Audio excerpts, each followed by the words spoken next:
pagi, jumpa lagi dengan saya, Roy Fernando Nababan, tentunya untuk belajar kimia.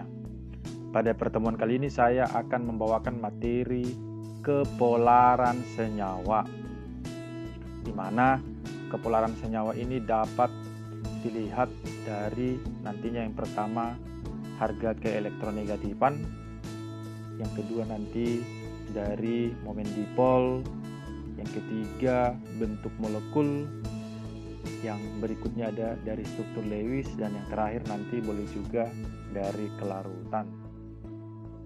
Apa itu senyawa polar atau apa itu kepolaran? Kepolaran senyawa adalah perilaku suatu zat yang menyerupai medan magnet, yaitu terdapat kutub sementara yang disebut dipol. Nanti ada kutub positif dan kutub negatif bagi yang polar ya. Apa yang dimaksud dengan kepolaran? Kepolaran senyawa adalah perilaku suatu zat yang menyerupai medan magnet, yaitu terdapat kutub sementara yang disebut dipol. Kalau di senyawa kovalen namanya kutub. Jadi dipol maksudnya ada dua kutub ya, yaitu kutub positif dan kutub negatif. Kalau di senyawa ion namanya muatan, ada muatan positif, ada muatan negatif, yaitu pada kation dan anion. Jadi kepolaran ini kita bahas hanya pada senyawa yang kovalen ya. Tingkat kepolaran senyawa dinyatakan dalam momen dipol dalam satuan coulomb meter. Senyawa nonpolar memiliki momen dipol 0, artinya senyawa polar berarti memiliki harga momen dipol tidak sama dengan 0. Kepolaran senyawa terdapat pada senyawa kovalen dan dibagi menjadi dua, yaitu yang pertama senyawa kovalen polar dan yang kedua ada senyawa kovalen nonpolar. Kovalen polar. Kovalen polar adalah senyawa kovalen yang dibentuk oleh dua unsur atau lebih yang memiliki keelektronegatifan berbeda, di mana semakin besar perbedaan keelektronegatifan, maka semakin polar senyawa tersebut. Akibatnya, pasangan elektron ikatan lebih tertarik ke salah satu atom sehingga menghasilkan dipol atau dua kutub, yaitu kutub positif dan kutub negatif. Contoh pada molekul HF, di mana atom H ini merupakan kutub positif karena bersifat elektropositif, sementara F merupakan kutub negatif karena bersifat elektronegatif. Nah, karena perbedaan keelektronegatifannya ini, maka pasangan elektron ikatan yang ada pada molekul HF itu lebih tertarik ke HF. Sehingga nantinya dalam struktur Lewis dibuat demikian. Nah, begitu juga dengan molekul H2O. Antara molekul H dan O pada H2O, atom O merupakan kutub negatif karena lebih elektronegatif dibandingkan H yang elektropositif. Akibatnya pasangan elektron ikatan pada molekul H2O itu jauh lebih tertarik ke atom O. Ini mengakibatkan momen dipol senyawa H2O ini tidak sama dengan 0 karena lebih tertarik ke atom O. Dalam struktur Lewis dibuat demikian. Maka ciri-ciri senyawa polar dapat diuraikan sebagai berikut. Yang pertama adalah dapat larut dalam air dan pelarut polar lain. Maka dengan cara kelarutan, suatu senyawa dapat diidentifikasi polar atau non. Jadi dicoba dilarutkan aja dalam air. Jadi kalau larut berarti senyawanya polar. Karena apa? Air adalah molekul polar. Jadi prinsipnya saling melarutkan itu kalau kepolarannya sama. Yang sama-sama polar dapat saling melarutkan. Itu maksudnya. Yang kedua, memiliki kutub positif dan kutub negatif. Ini tadi yang disebut dengan dipol, dua kutub. Akibat tidak meratanya distribusi elektron. Yang berikutnya adalah memiliki pasangan elektron bebas pada atom pusat. Berikutnya, bila bentuk molekul diketahui, biasanya senyawa polar atau molekul polar itu memiliki E dalam tipe molekulnya. Tapi hati-hati, ini tidak berlaku pada geometri bentuk molekul yang planar seperti AX3E2 itu linear. AX3E2 itu bentuk T atau trigonal planar. AX2E3 itu linear. AX4E2 itu segi 4 datar. lalu AX2E4 itu linear. Jadi pada molekul-molekul yang tipe molekulnya demikian, walaupun ada E-nya, itu bukan merupakan senyawa polar ya.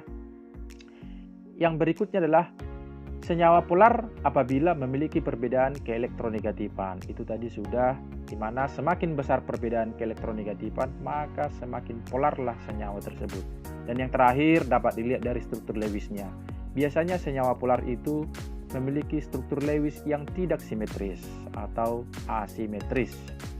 Contoh lain pada molekul senyawa polar adalah ada HCl, HBr, HI, NH3, dan lain-lain. Yang kedua adalah kovalen nonpolar. Kovalen nonpolar adalah senyawa kovalen yang dibentuk oleh dua unsur atau lebih dengan keelektronegatifan mendekati nilai sama atau tidak memiliki perbedaan, mengakibatkan pasangan elektron ikatan tidak lebih tertarik ke salah satu atom, sehingga tidak menghasilkan dipol atau kutub.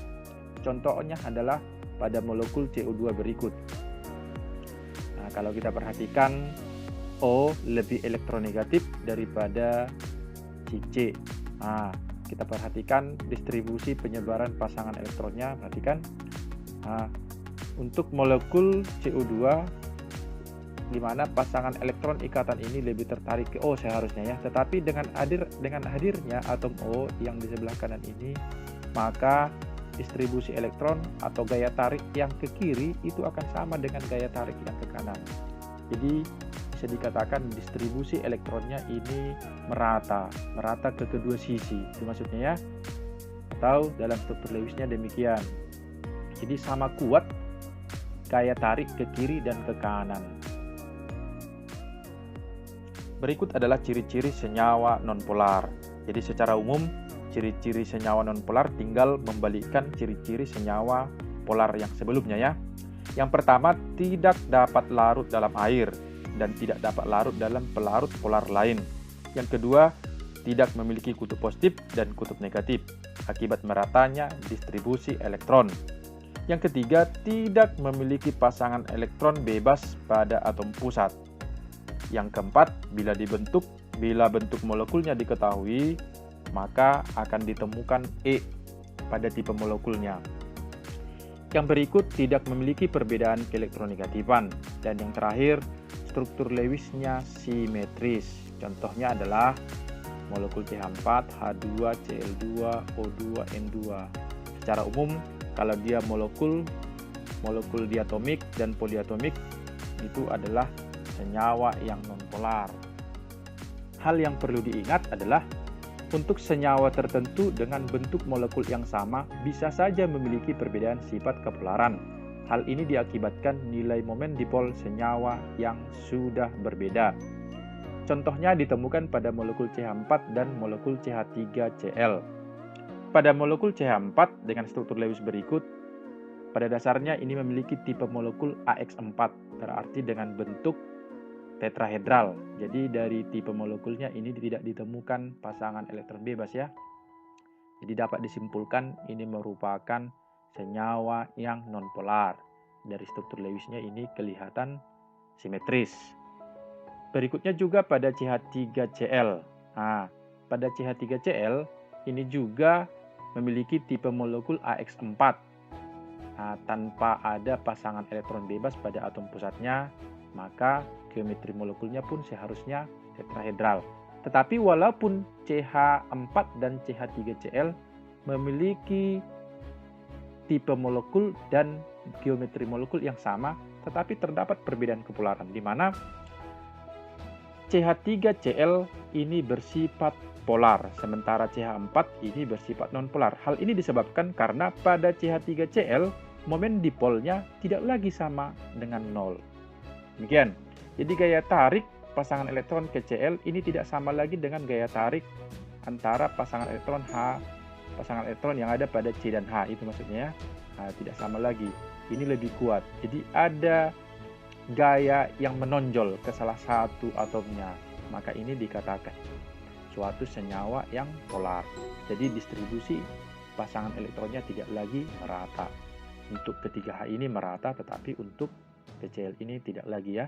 Maka dapat disimpulkan, Walaupun geometri molekulnya sama-sama tetrahedral, tetapi pada CH3Cl ini merupakan senyawa yang polar. Itu diakibatkan tadi karena harga momen dipolnya tidak sama lagi dengan 0. Nah, sekarang kita coba masuk ke contoh soal. Contoh soal yang pertama. Nomor atom S dan F masing-masing adalah 16 dan 9. Kedua unsur tersebut dapat membentuk molekul SF4. Bentuk molekul dan kepolaran senyawa SF4 adalah, jadi kita coba mencari sifat kepolarannya dari geometrinya.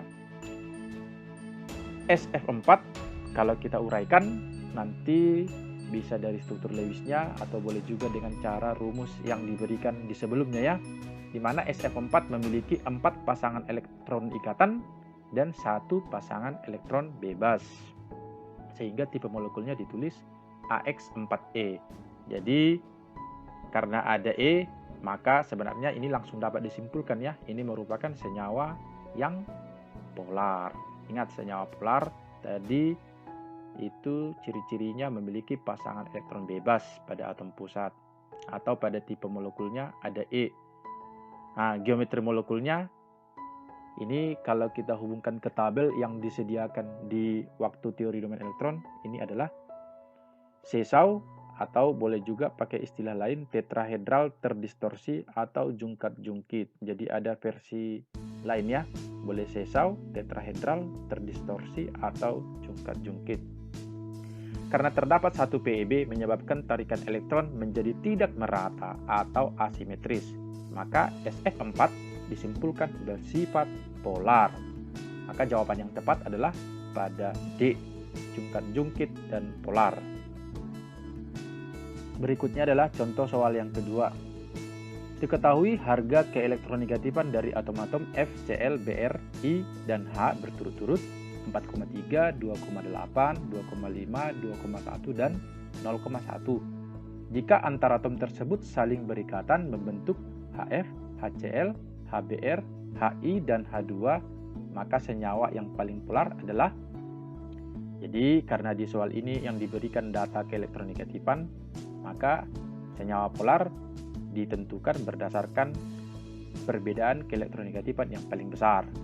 Senyawa yang paling polar adalah senyawa dengan perbedaan keelektronegatifan paling besar, yaitu pada molekul HF dengan perbedaan sebesar 4,3 kurang 0,1, langsung dikurangkan aja ya, menyatakan perbedaan atau selisih, yaitu nilainya 4,2. Jadi kalau kita cari nanti masing-masing perbedaannya H dengan Cl, berarti H dengan Cl yaitu 2,8 dengan 0,1. Dicari selisihnya masing-masing ya. H dengan Br berapa selisihnya? Sementara H2 seharusnya ini selisihnya 0, maka ini sudah pasti senyawa yang non-polar ya. Maka dari hasil perolehan selisih yang paling besar itu terdapat pada HF. Maka molekul HF adalah molekul yang paling polar pada soal tersebut. Maka jawaban yang paling tepat adalah A. Sekarang kita simpulkan. Suatu senyawa dikatakan polar apabila yang pertama terdapat perbedaan keelektronegatifan, yang kedua geometri molekulnya ada PeB, ingat pengecualian yang tadi untuk geometri planar, yang ketiga struktur Lewisnya asimetris, dan yang terakhir momen dipolnya tidak sama dengan 0. Oke, baiklah, berikut adalah latihan soal. Ini merupakan soal-soal yang sudah pernah keluar di kompetisi masuk perguruan tinggi seperti soal SBMPTN di tahun-tahun terakhir ada ini ya. Ini boleh dicoba untuk melatih pengalaman Anda mengenai materi yang sudah dijabarkan sebelumnya.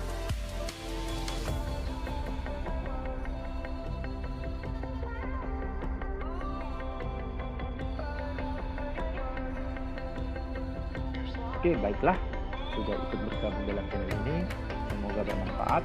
Bila ada pertanyaan boleh hubungi saya di kolom komentar pada channel ini. Terima kasih. Semoga siapapun yang ikut menyaksikan channel ini berada dalam keadaan sehat, dalam keadaan semangat, kita semangat pagi.